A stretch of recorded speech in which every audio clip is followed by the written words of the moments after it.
OECD 섹터 심층 분석을 해드리고 OLED 관련주 안내를 드렸었어요.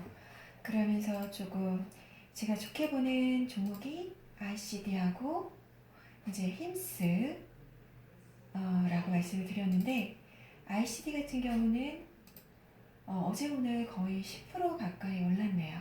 네. 그리고 힘스 같은 경우도 한 며칠 좀 괜찮은 흐름 보이고 있습니다. 네네. 제 목소리가 들리시면 숫자 1번 한번 대화창에 남겨주시겠어요? 지금 히어루님, 치민우님, 플러스님 답변 주셔서 감사합니다. 네. 제가 오늘 시장이 좀 되게 많이 좋았어요. 지금 오늘 전체적으로 그 삼성전자하고 SK하이닉스가 되게 큰 강세를 보였죠. 그래서 제가 계속 방송에서 반복적으로 좀 말씀드리고 있는 부분이 우리나라의 그 반도체 업황이 조금 턴을 하는 분위기고, 그래서 이제 그 반도체 업황 같은 경우는 주가 같은 경우는 6개월 정도 선행해서 움직이기 때문에 먼저 삼성전자나 SK하이닉스 같은 경우가 먼저 이제 바닥을 탈피해서 움직이는 양상을 보여주고 있다.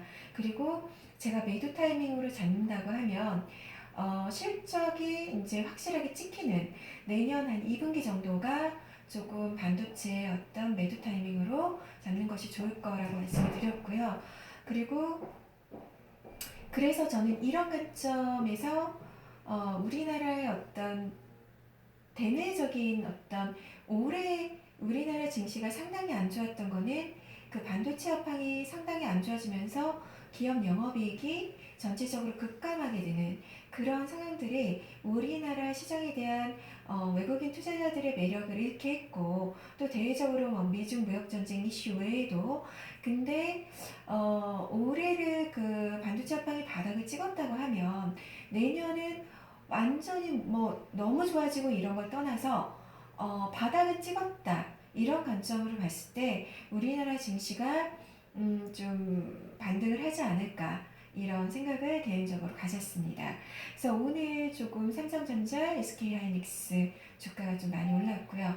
그리고 제가 방송에서 음성 방송에서 몇 번 언급을 드렸고요. 그 다음에 제가 어제 제 멘티분들한테 멘토스 그 문자 보내드렸습니다. 오늘 신테카 바이오라는 기업이 신규 상장을 했습니다. 제가 오늘 신테카 바이오가 신규 상장을 하면서 좀 엄청나게 정신이 좀 없었어요. 사실 신테카 바이오는 제가 비상장 때에 한 유상증자로 한 9,300원대에 들어갔던 기업이에요. 그래서 오늘 장중에 고점에 18,400원까지 갔었는데요. 사실 신테카 바이오라는 기업은 장외에서 2만원에도 거래가 됐었어요. 근데 기관 투자자들의 수요 예측을 하면서 공모가 밴드를 15,000원에서 19,000원 정도로 봤었는데 공모가 밴드 하단 밑으로까지 이제 조금 낮춰져서 공모가가 12,000원으로 결정이 됐었거든요. 물론 저는 한 9,300원 수준에 들어갔기 때문에 공모가가 12,000원이라도 조금 수익 구간이어서 좀 괜찮았지만, 그렇다 하더라도 장에서 한 2만원 정도까지 거래가 됐었던 걸 좀 눈으로 확인을 했을 때는 조금 마음고생이 좀 있었어요. 그리고 요즘에 뭐 얼마 전에 신규 상장했던 그 AI 영상의료기기 기업인 JLK 인스펙션이라는 기업이 있는데, 이 기업 같은 경우도 공모가 밴드 하단 밑에서 공모가가 결정이 됐고 공모가가 9,000원으로 결정이 되고요.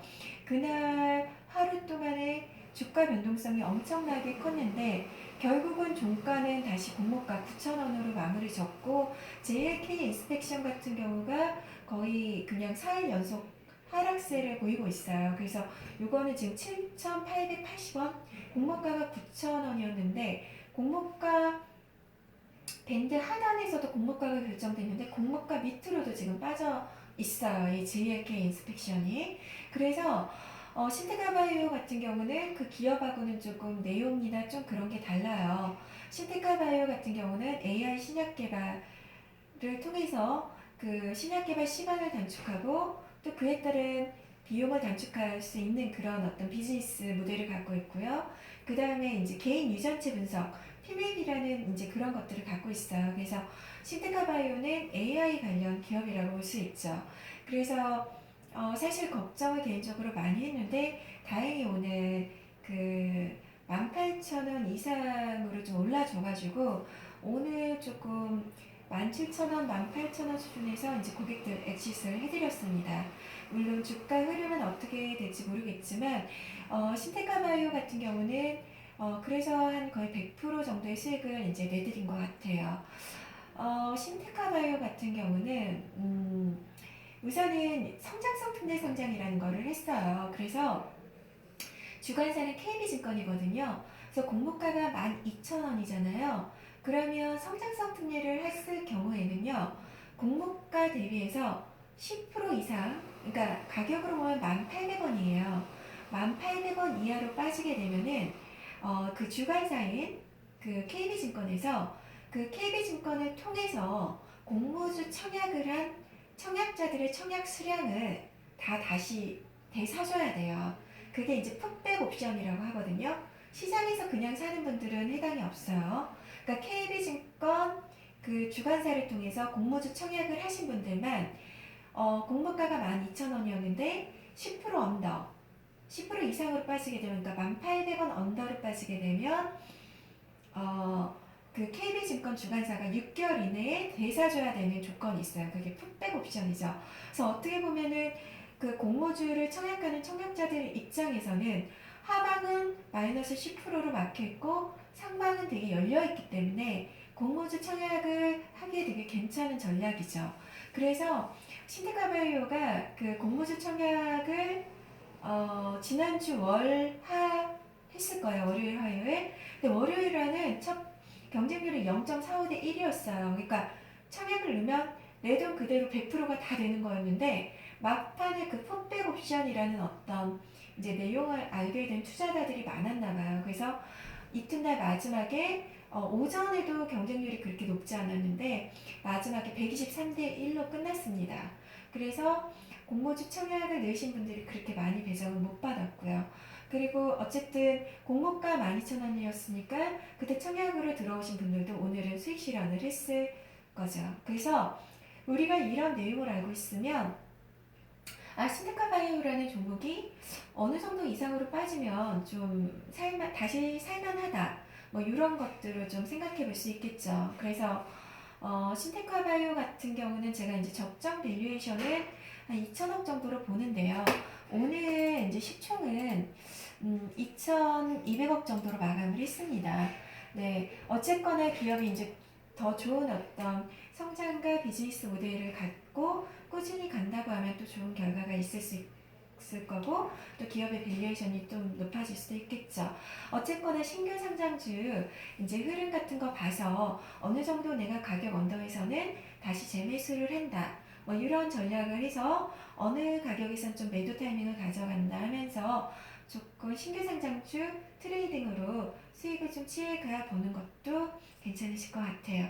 어쨌거나 저는 오늘 비상장 때에서 거의 9,300원대 들어가기 때문에 조금 오늘은 조금 매도를 해서 조금 대부분 차익 실현을 좀 해드리긴 했습니다. 네.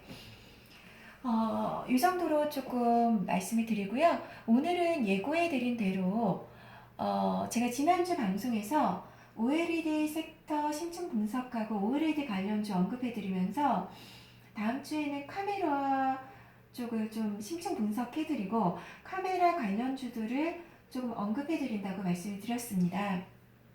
근데 지난주에 제가 그렇게 말씀을 드렸는데 그동안 카메라 관련주 제가 되게 좋게 봤던 MC넥스가 일주일 동안 좀 또 많이 올랐어요. 네. MC넥스 지금 차트 보실 수 있는 분들은 한번 보시겠어요?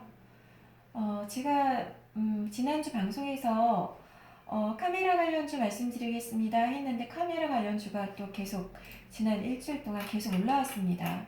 그리고 MC넥스 같은 경우 지난 일주일 동안 한 번도 하루도 쉬지 않고 쭉 올라왔어요. 네네.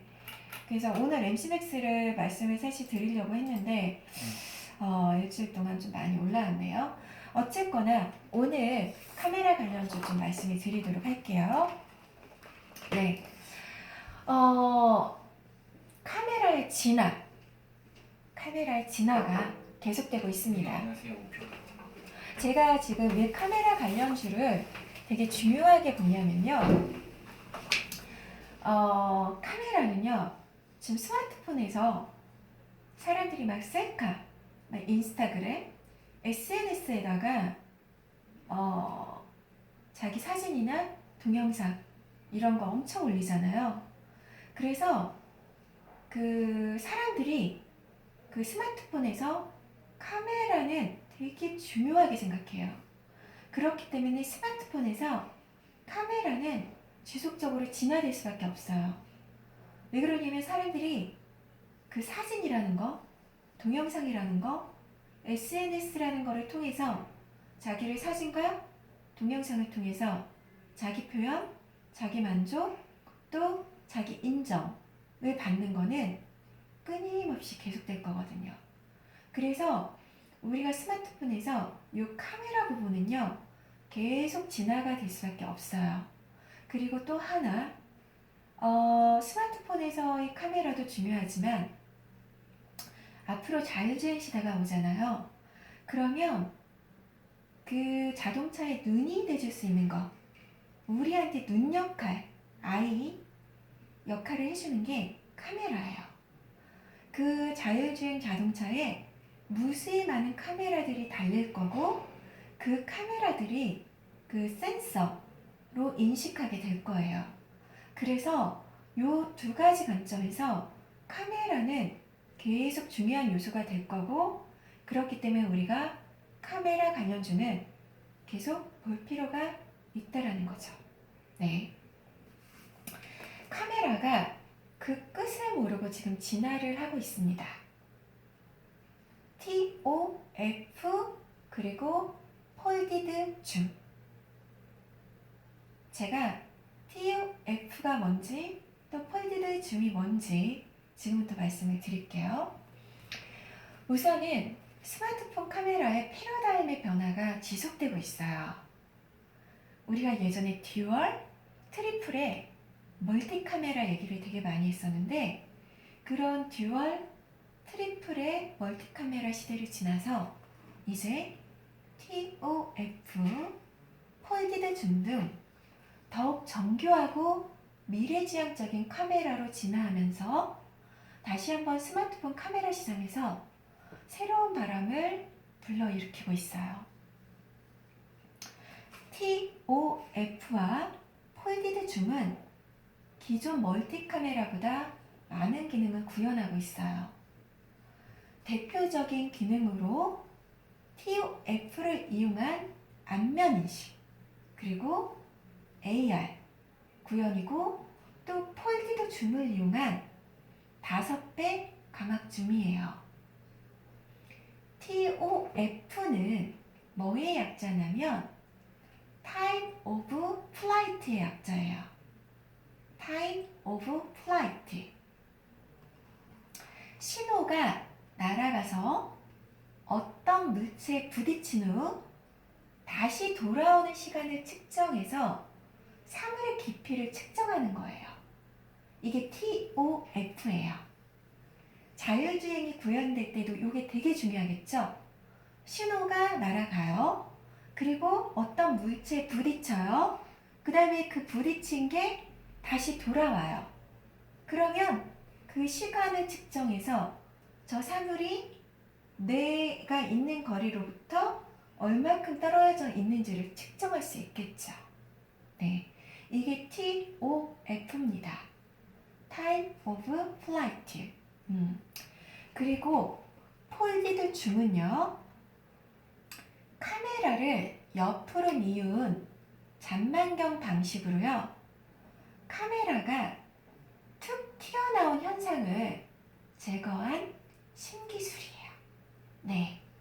그래서 제가 지금 카메라가 그 끝을 모르고 진화를 하고 있다라는 걸 언급해 드리고 있고, TOF와 폴디즘 줌에 대해서 말씀을 드리고 있어요. 네. 그러면 이 스마트폰에서 카메라가 지금 어떻게 기술이 변화되고 있는지 현황을 제가 말씀을 드릴게요. 스마트폰에 3D 센싱 기능이 강화되고 있어요. 애플이 페이스 아이디 구현을 위한 SL 타입의 센싱 기능을 탑재한 이후에 그 안드로이드 진영에서 국내 업체와 중화권 업체들이 TOF 기반의 센싱 카메라 모듈을 탑재하고 있어요. 제가 TOF가 뭔지 아까 먼저 언급드렸죠. 특히 5G 서비스의 핵심 컨텐츠가 될 것으로 예상되는 AR의 기능을 강화하기 위해서는요, TOF가 활용될 것으로 기대가 되고 있어요. 그러니까 5G가 되면 AR이 될 거고, 또 AR이 되려면 TOF가 필요해요. 그래서 이 카메라에 지나는 5G하고도 연관성이 있는 거죠. 삼성전자도 갤럭시 S10 5G 하고요, 갤럭시 노트 10 플러스 모델에 TOF 모듈을 탑재했습니다. 갤럭시 노트 10 플러스 LTE 버전과 갤럭시 A80에도 TOF 모듈이 탑재되긴 했지만 원가 상승과 5G 환경하에서 활용도가 높은 점을 감안하면 5G 단말기 중심으로 TOF 모듈이 채택될 것으로 분석이 되고 있어요. 왜 그런지 말씀드렸죠? 5G가 서비스가 상용화되면 AR 기능이 강화될 거고, 그 AR 기능을 강화하기 위해서는 TOF가 필요하고요. 그래서 그냥 LTE 버전과 갤럭시 A80 같은 그런 버전보다는 5G 단말기 중심으로 TOF 모듈이 채택될 것이 커요. 네.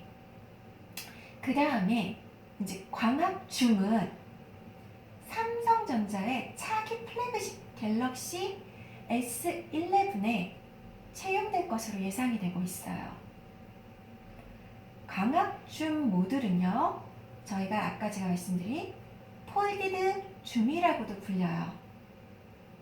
이거는 5배 이상의 광학 줌 기능을 구현하는 방식입니다.